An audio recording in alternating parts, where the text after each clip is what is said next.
Hello, everyone. Welcome to the webinar about the CKS. We'll just give a couple more minutes for folks to join.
Hello, everyone. Welcome to the webinar about the CKS.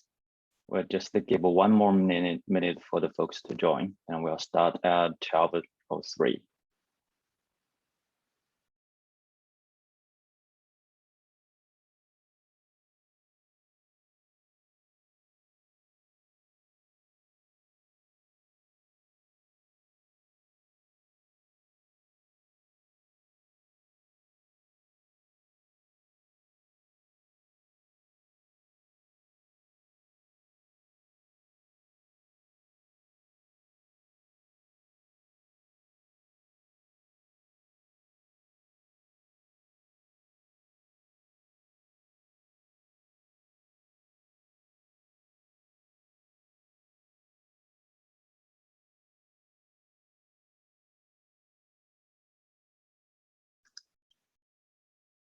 Hello, everyone. Welcome to the webinar about the CKS.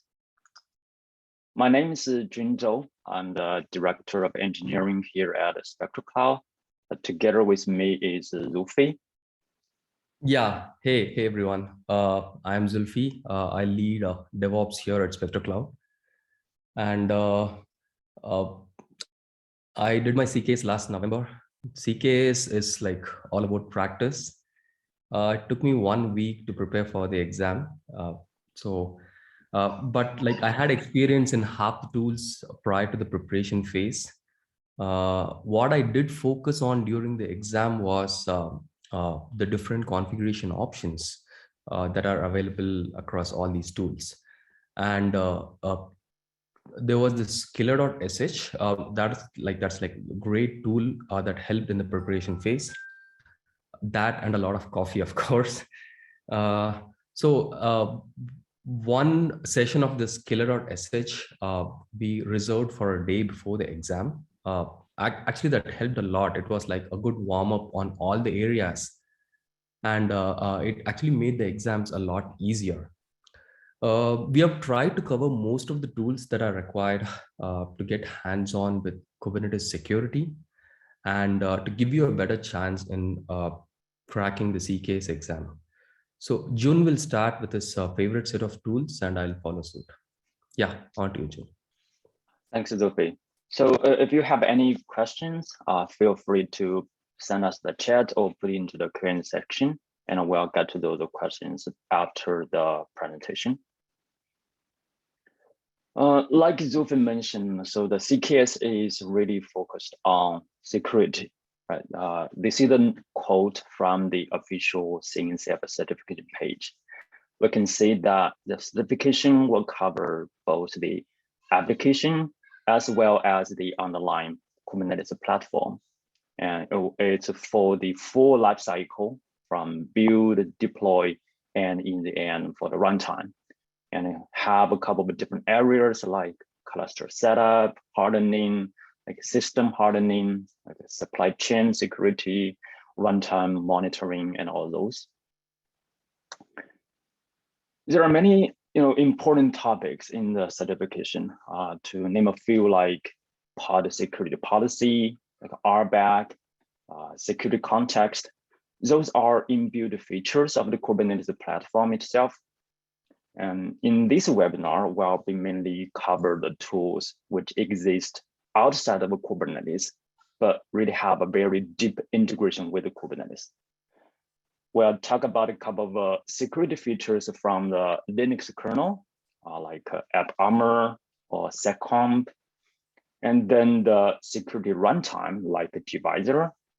Then we go to the open policy agent and a few, Kube-hunter, Kube-bench, Kube-sec, and those are the different security tools.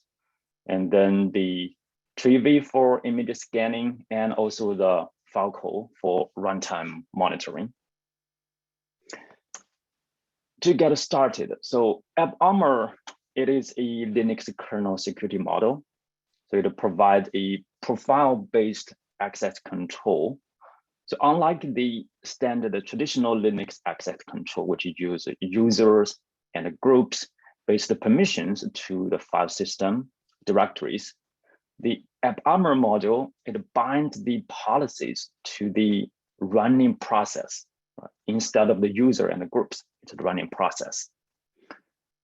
So the profile can control the access to a bunch of the Linux capabilities, network access, file permissions, etc. To use AppArmor, this policy inside the Kubernetes, what we need to do first of all is to enable the AppArmor module and load the profile that's defined, and then in the end use a special annotation in the pod spec to specify the policy that the pod is going to use. It is using an annotation because right now this feature is still a beta feature. It's not a GA yet. At the time of a GA, the annotation will be moved down to a specific definition within the pod spec.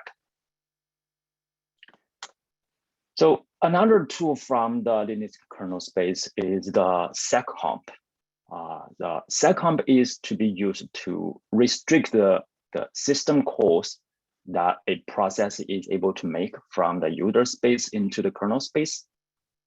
And Kubernetes will let you can automatically apply those Seccomp profiles loaded onto the node to your pod and the containers. So unlike AppArmor, which uses a specific annotation, here you can directly specify those profiles into the pod spec under the security context section. It's because of the Seccomp feature in Kubernetes is already GA. So these are the two security features from the Linux kernel. Another topic we want to go over is the secure runtime. I know this word runtime is used in many different places in Kubernetes. Sometimes they're a little bit confusing. Right?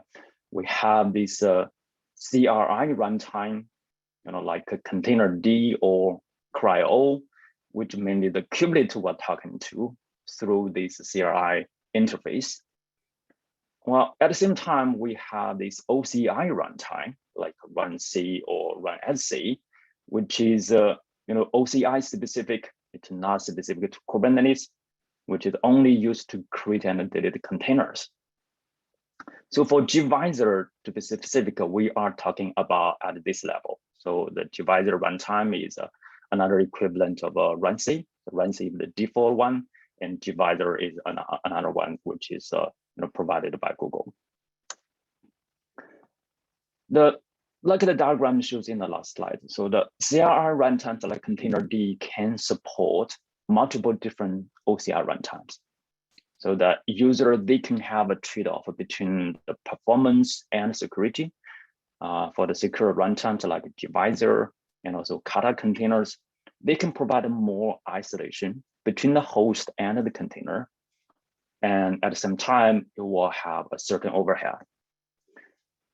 To use the different OCI runtimes for your pod, there are a couple of different configurations needed. And first of all, we need to install all the runtimes in the node itself. and then have the correct configuration in the containerd. And then in the end, we need to create a runtime class and specify that runtime class inside of the pod spec. So that different pod, they could be run by different OCI runtime. Now we come to the open policy agent. If your organization have run a Kubernetes cluster, you probably have been already looking for ways to control like what any user can or cannot do within the cluster, and how to make sure that the cluster is in compliance with the company policies. Though the policies may include governance and legal requirement, as well as the best practices within the company. For example, policies like all the images must be from a whitelist image repository, or the pod must have a resource limit set, and or your namespace must have its owner label and things like that. So OPA is a general purpose policy engine, and it has its own policy definition language called Rego. It can run as the admission controller webhook for the Kubernetes, so that you can define all the policies in Rego, and then OPA will be able to enforce that. On top of OPA, there is another project called Gatekeeper. So the Gatekeeper is specifically built for Kubernetes. It uses CRDs to define a extensible policy library. And those libraries can be very easily created and shared and consumed. So those are the policies that the tools that I'll be covering for today. There are a bunch of other tools that Luffy will cover. So for now, let's get to the demo so that we can see those tools in action. So let me know if you are able to show my terminal, and if you're able to see my terminal. So I have this script. We have a cluster prepared with one control plane node and one worker node in our lab. It is running Kubernetes 1.20.8, and only this cluster, like you only need one cluster, install all the different tools in it, and then you are able to verify, go through all the tools which are needed by the CKS certification. So let's get started with AppArmor. Like I mentioned, first we need to make sure that AppArmor, this module, is enabled within the OS. And the way to check that is to verify this file. If it's a yes, okay, then it's enable. Next step is we need to load the AppArmor profile. And the way to do that is to use AppArmor parser. This is a very simple profile. Basically, it will deny all the file rights so that we can create a pod and verify this denied policy.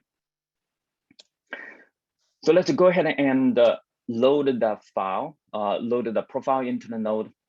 After that, we can use AppArmor status to check what is the current status.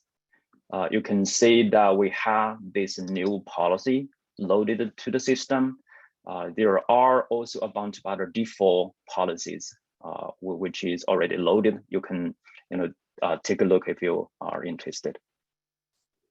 So once the profile is loaded, let's go ahead and create a pod. And here we are create a very simple building blocks pod. Like I mentioned, the way to specify the policy is through this specific annotation. And the annotation will contain your container name, right? This is hello, and then it's trying to load a local host app profile, the AppArmor profile from the local host. Let's go ahead and apply this pod first. And now if we try to create something within the pod, remember that this policy is denying all the right from the pod. So if we try to just anything, create any file, you will see that the permission is denied. Okay, that's for the AppArmor. We can take a look at the Seccomp. Similar to AppArmor, we have a bunch of profile to define. Here I have 3 example profile. Unlike AppArmor, we need to use a specific command to load the profile. For Seccomp, you just need to place those profiles under this specific location, under the kubelet directory. Then kubelet will be able to automatically pick it up. So let's take a look at all the 3 profiles, how they are defined. This audit profile is very simple, but the default action is it will just log all the system calls that the process is running. And for the violation, it's also very simple. So it will deny all the system calls. By default, it will just error out. Of course, those are not practical policies. In general, in practice, probably you will have a profile like this. By default, it will be error out, but you will have a whitelist of the system calls that can be made from the pod.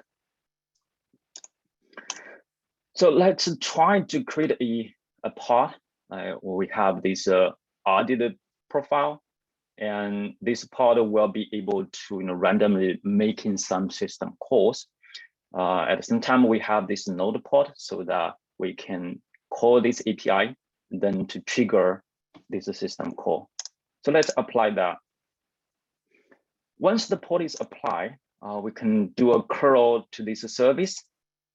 It just made some system calls, and then if we check out the system log under the node, there will be a bunch of the logins of all this pod is making, right? It's making a different kind of system calls. And if we try this violation pod, basically with this violation policy,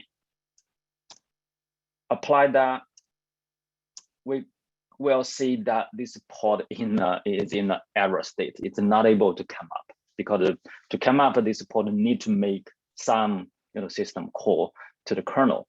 But since we deny all those, this pod will be in a crash loop state, will never be able to come up. So that's it for the Seccomp. Another section is the divider. Of course, let's make sure, first of all the the runtime is installed within the node itself.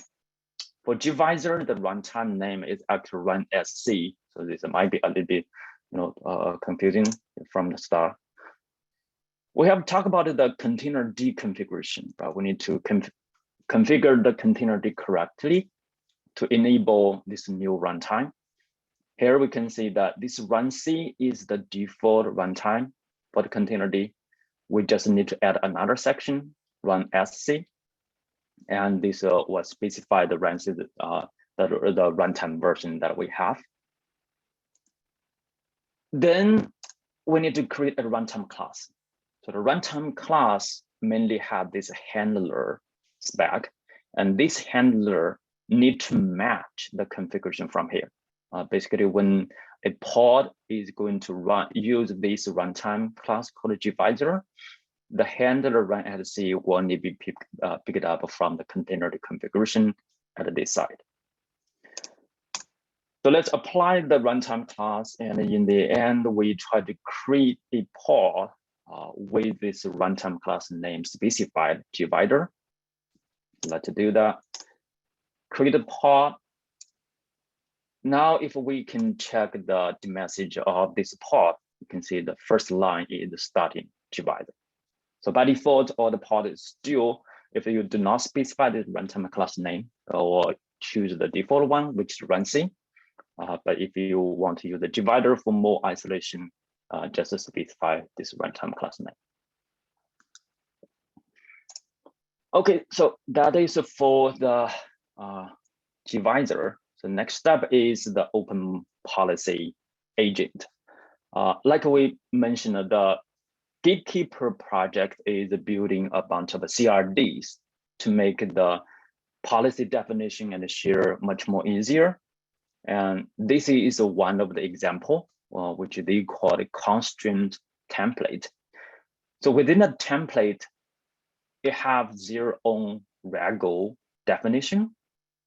And also you can define a CRD with a schema definition for a new CRD kind of called the KS required labels. So these required labels will be applied. The input property is any object need to have a label, and the label could be an array of string. The regular definition is just basically take the provided input data and compare with the required ones. If there's anything missing, we'll just show out the error. So this is the way to define the template. The template will create a new kind, new CRD, and then let's apply this template.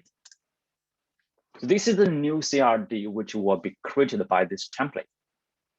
Then the new CRD is the new kind you can use whatever to define your own required label. For example, in this case, it requires that all the namespace object will need to have a label, and the label will need to start with a key of Gatekeeper, so that you could use the same template definition to define your own policies for your own company.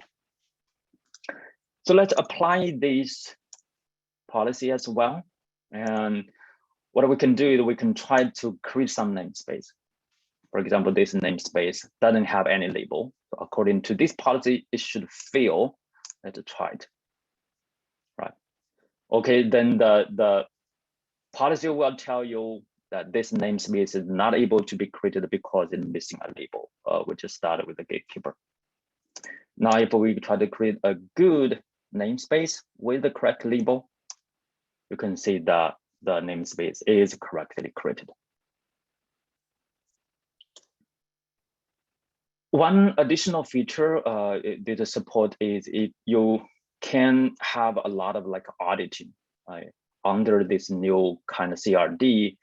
There are all the history, which is the policy have denied the request, will be put under this this audit section. So that's all the demo on my side. From now on, I will switch it to Ruby to go over the next set of tools. Yeah, hey, thanks a lot, John.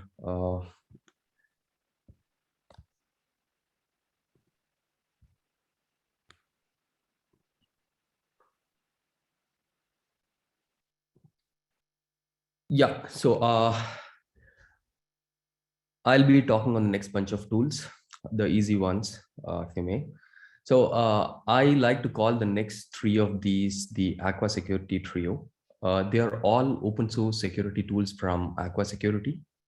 The first one is Trivy. So Trivy is an image scanner, very simple, right? It's a very small executable that you can run on any Linux system. And the cache for the Trivy, the database for Trivy, it would be available in the home directory in the .cache folder. And Trivy can generate two types, both outputs, right? It can generate a text-based output or a JSON-based output. And I recommend people try out whenever there is different formats available in a specific tool. It's always good to try out all the formats because parsing becomes a lot easier. And the tool can also list the CVEs based on severity. So one fun thing to try with Trivy is for the Kubernetes cluster that you have, you just get the list of all the images using just the kubectl command and JQ.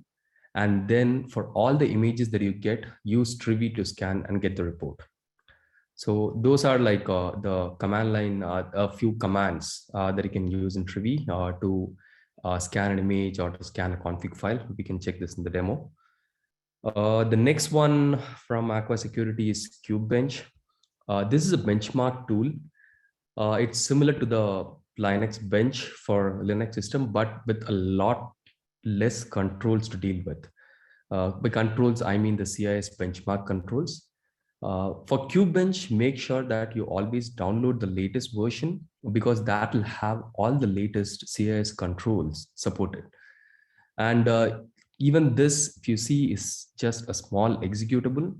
It also has a CFG folder, and all the CIS control configurations would be available in the CFG folder. So all you need to do is just download it on the Linux machine and then run it. Kube-bench has got 5 modes: the master, control plane, HCD, policies, and node. Make sure you try all of them. They all have like a different set of outputs for specific configuration. And those are the sample commands there. So to run on control planes, you can use master HCD. To run on the workers, you can use the node command. For Kube-bench, there is something you can also try to do is like whatever report you get, you can go and do the corrective action and see if you are able to like fix the report, right? As to, okay, whatever control it's saying it's failed, if you are able to fix it, that would be like a lot valuable for the exam, because you get scenarios like that. Yeah, Kube-hunter. Kube-hunter is sort of a penetration test. I'm not sure if it is there as a part of the exam, but it's a good to know tool, and it's a part of this Aqua security tools. Kube-hunter is also very similar to Trivy and Kube-bench. It's a binary that you can download and run it on a Linux system, and you can run it from 3 places. So you can run it either from your local system pointing to a Kubernetes cluster. So that is your remote scan here. And you can run it from within the cluster across all the network interfaces. So that is your interface scan. And you can also run from any system across a range of IPs. So that is your IP range scan. So apart from this, you can also run it on a Kubernetes cluster with the kubeconfig file. This would be much like an insider attacker check, right? So that the first command is exactly that, to run it from Kubernetes perspective. Okay, on to Falco. Falco is a runtime auditing and monitoring tool, and Falco has a rule book which it refers to. And if there is any deviation in the rule book, what it does is it reports to the user. And by report, it does it either using system logs or using notification. One important thing to notice, what Falco cannot do is it cannot remediate or restrict if there is an anomaly, right? So all it does is it reports, and it sends the notification. It's up to the users to go and take corrective action or to have other tools to deal with it. There are a bunch of default rule files that are installed along with Falco. So these two, if you see, you would find it in the Falco installed systems, where falco_rules.yaml is your default rule set. And the K8s audit rules has got all the audit rules related to Kubernetes. For custom rules, for our own rules, we can add it into a custom file called falco_rules.local.yaml. And the best way to start writing rules in Falco is to pick up from the default rule, put it in the local rule, modify it, and see how it behaves. That is the easiest way to start writing rules. And a rule looks like this. So you have all these attributes. The rule here is a short descriptive name for the rule. The description is a longer version of the rule, a descriptive title, if you may. The condition is the expression which is used to evaluate the events. And the output is, this is going to be the output which will be sent to the logging or the notification mechanism. The priority, it would be to classify the rules based on the severity, and the tags are also important, right? So you can group rules with tags, and then you can use Falco to either run a bunch of rules with these tags or exclude a bunch of rules which have these tags. You can do it either ways. So there is just a command switch, a hyphen small t and a capital T, with which you can do that. Yeah, so this is from sysdig. This is again an open source product. And moving on to Kube-sec. Kube-sec is a risk assessment tool for Kubernetes resources. This tool is pretty useful if you want to cover like the native security which Jun was talking about, right? Like pod security policy, pod security context, service accounts, and also to get a good idea on how to harden Kubernetes deployments.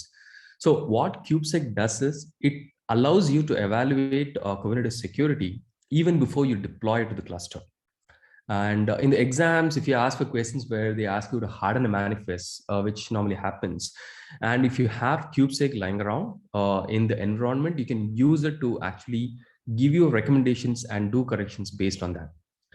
The syntax is pretty simple. All you have to do is just download the binary and then run it with this command, right? You just say Kube-sec scan and the YAML, which is called the Kubernetes resources.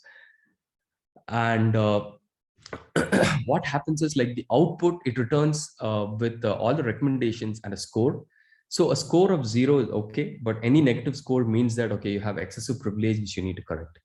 And even for a score of 0, what we recommend is you just get in and try to take all the advisories and fix it and see if you can get it to 0 without any advisories, right? Yeah.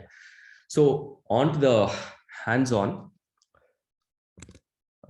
This is the same cluster which Jun had used for the demo. So one thing we wanted to show was like this concept, right? Like where all you need is just one master and a one worker cluster in which you can have all the tools tried on and you can practice it for CKS. And the same cluster, if you see, you can use it for if you use like a 1.19 version, you can upgrade it to 1.20 version using the Kubernetes document, because that would be again like one question you'd get in CKS. And apart from that, you can also try and enable Kubernetes auditing and your admission controllers. So just one cluster is all you need to get all your CKS things done.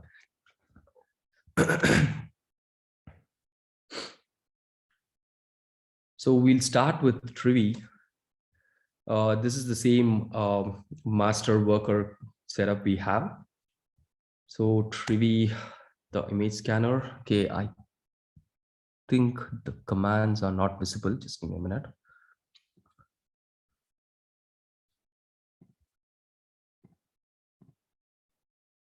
Yeah, okay, it's better. Yeah, the version I'm using is the latest version. It's 0.22, and here is the command to scan the Nginx image. So once I run an image scan on this, I get the list of vulnerabilities. Okay, that is a lot of vulnerabilities here for a container. Yeah, that's a lot. So what I do is, if I want to report only the critical issues, then I can use the -- severity flag. And once I run this, this would return only the critical issues. The medium, the high, and the low would be not reported in this. Okay, and now if I want to check like what is the report for an Nginx Alpine based image, I can run it on that. And if you see here, I have like absolutely no vulnerability here.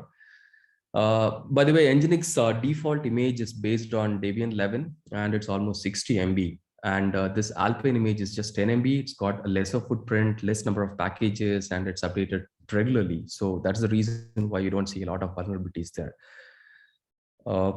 And you have one more command in Trivy, the conf part, which can actually go into the directory, look at all the manifest, and show you potential security issues here. So I'm using the EDC Kubernetes directory, which has got all the static pods. And here, yeah, for all the manifests that are there inside, it just gives the report. Yeah, so this is Trivy, and I'll move on to Kube-bench. Kube-bench is the benchmarking tool. And Kube-bench, as I told you, ensure that it's always the latest version, so you get always the latest CIS controls. We'll first run this benchmark on the control plane node. So the target is going to be master here.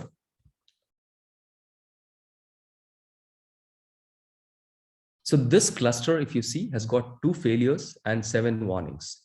And if you look at the remediation section, so the remediation section is this part. It talks about all the errors and warnings, and then it also gives the info on how to remediate it, right? So what you can do is, as a part of the practice, it's always a good practice to go and try and fix all the warnings and errors, because this is one thing which we get in the exam, right? As to, okay, how to fix a cluster which has got like benchmark warnings. So in this case, if you look at one failure, the remediation is pretty simple. All you have to do is, for varlib HCD, you need to change the ownership to HCD:HCD. And if you do that and run the Kube-bench scan again, the report is going to have only one failure, saying that the other one is fixed. Now we can run the same thing on the worker node. Okay, even before that, like what I'm doing is just to see the failures, I can pipe it and then grep for fail. This is 2 failures. One is the HCD data ownership, and then the other one is the certificate authority argument. And for both of the controls, if you see, there would be remediations available in the remediation tab. You can try it out. Okay, I run the same Kube-bench command on the worker node.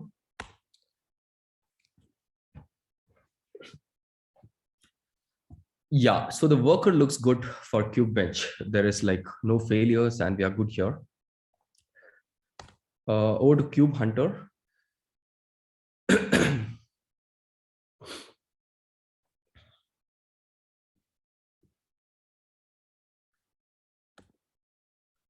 So we also have this Kube-hunter installed on the control plane to run a remote scan. So these are the 3 scans which we're talking about. You have remote scanning, you have interface scanning, and you have IP range scanning. So to run a remote scanning, all you need to do is you need to use the remote flag and then the IP address. So here in this case, I'm using the control plane IP and running a remote scan. And this reports one vulnerability, which is like the Kubernetes version could be obtained from the version endpoint. So this is what is reported for the control plane. The same thing if I run it on the worker node.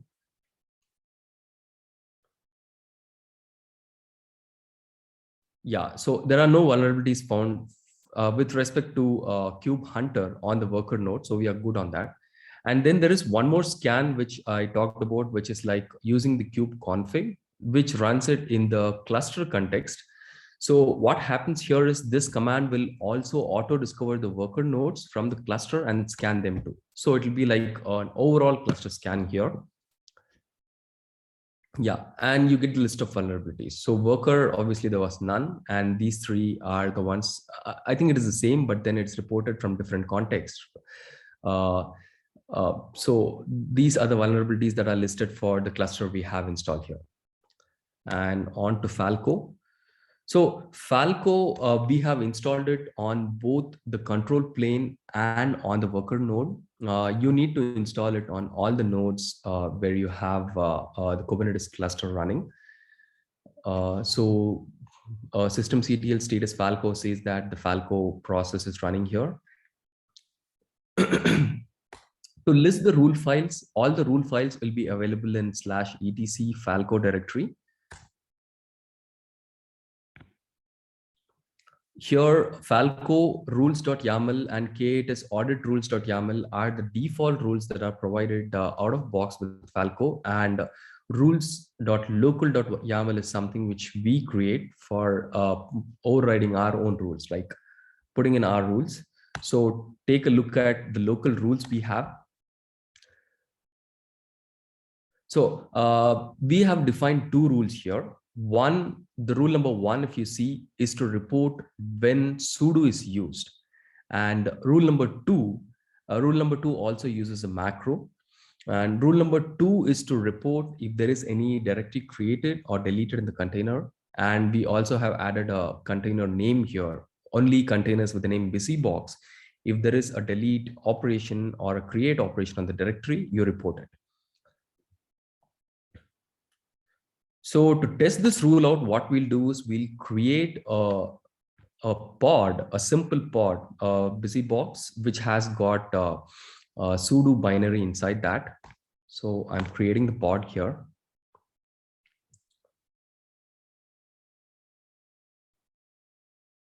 And once I have the pod running, I'll run the ID command to see what is the user with which the pod is default launched. So the user is Spectro. But when I run it with the sudo command,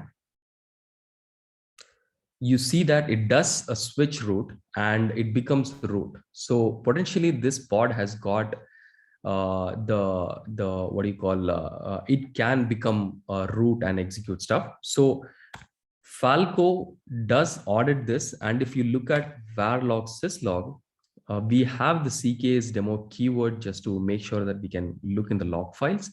Here, if you see, we get the rule saying that error sudo run in container, and the output which we have defined in the rule displayed here in the syslog. This can be either sent to the syslog or it can be sent to a notification mechanism. Okay. Now what we'll do is we'll run one more command. In this, we are going to use both sudo, and we'll also try to create a directory so that we hit both the rules.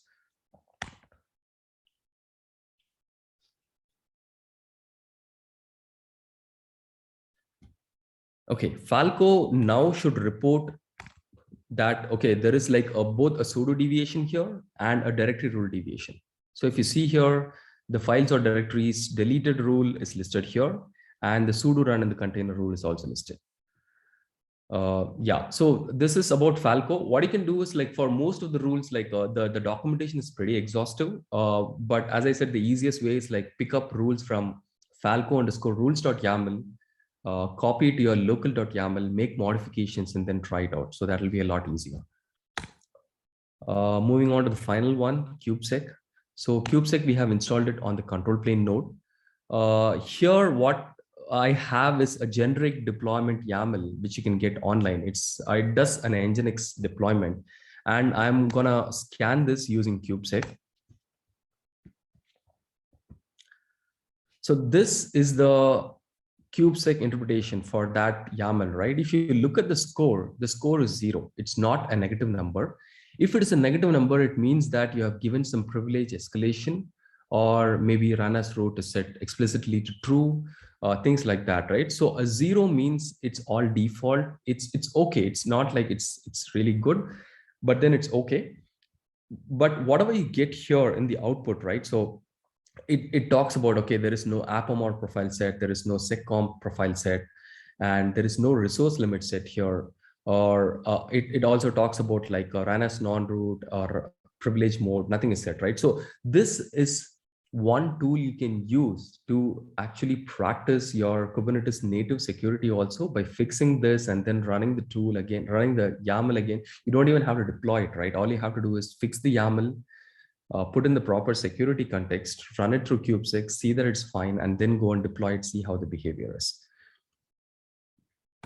Yeah, so that is pretty much what we had.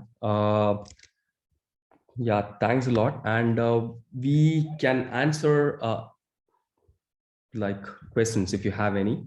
We'll wait for a while. Yeah, hi, Zoe. I do see a couple of questions in the chat. Maybe you can help answer. So the first question is, what is the prerequisite for CKS? CKA? I mean, like, yeah, that is like, yeah, you need to have a CKA for like registering for CKS. And one thing that would be good to have is like, as I already told, right? Like if you are hands-on in most of these tools, it's a lot easier for you to prepare and appear for the exam. Or you have to go and install and configure these tools. so that you get a real good hands-on. Cool. Thanks. Another question is regarding the other security related features of the Kubernetes. For example, the network policy, security policy, and all those, like how to hook up those features into the tools that we talk about today to really have an end-to-end flow. I think that the answer is there are features which is tightly coupled with the tools outside, like the OPA, like all the others. But sometimes those features kind of also work independently, right? We have a very deep integration with AppArmor, Seccomp, but those network policy is really tied to the your CNI policy, which can be inferred from the CNI layer. So I think those work at different levels. Of course, for a complete running Kubernetes system, you do want to have all the different levels of security all applied to really have the end-to-end security control. Then another question for you, Zulfi, is, are these the industry standard scanning tools right now? Yeah. So like most of these tools are like one thing is they get you a hands-on. So security is like a wide portfolio when it comes to Kubernetes. You have like a lot of areas where you need to have the security in place. And most of the tools that are available here, they are like almost all the tools that are available here are open source tools, and they are widely used as industry standard tools, especially like for be it benchmarking or for runtime security. And the commercial tools which are available out there also like kind of use these tools for their implementation. Yeah, you can add to it, John. Yeah, I agree with you. I think these tools is what the CKS is trying to have the candidate get familiar with, and at the same time, those are the open source tool that most of the people within the community they are using. If you think about all the tools that like OPA, like the Kube-sec, Kube-bench, those are the many of the players within the community, and they are contributing it. At the same time, they have their own commercialized version. But in the end, it's all the very widely used, standardized industry tools. Yeah. And one more question I see here is, John, like, how do we hook it with network security CNA policy like Calico? Yeah, that was the question I was talking about. I think it's kind of working at a different layer. The Calico have its own network policy. It's I would think that it's relatively standalone, but it doesn't have to hook up with the other tools. Like the tool that we talk about here, right? Like the OPA, like a Seccomp, those are working at different levels, I think. What do you think on this side? No. Yeah, I agree with you, John. No. Yeah, I see a couple of other questions regarding the materials, like the video and the slides.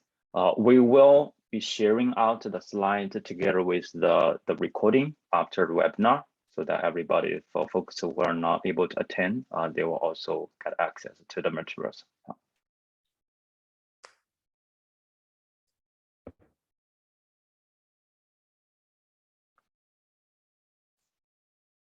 Okay, I don't see new questions coming up. So thank you very much. Do subscribe to our newsletter, and we will have a frequent, Kubernetes webinars and other blogs coming out every week and every month. So stay tuned for that. Thank you. Yeah. Thank you. Thanks everyone for being here today, and best of luck in cracking CKS. Yeah. Bye. Thank you. Bye.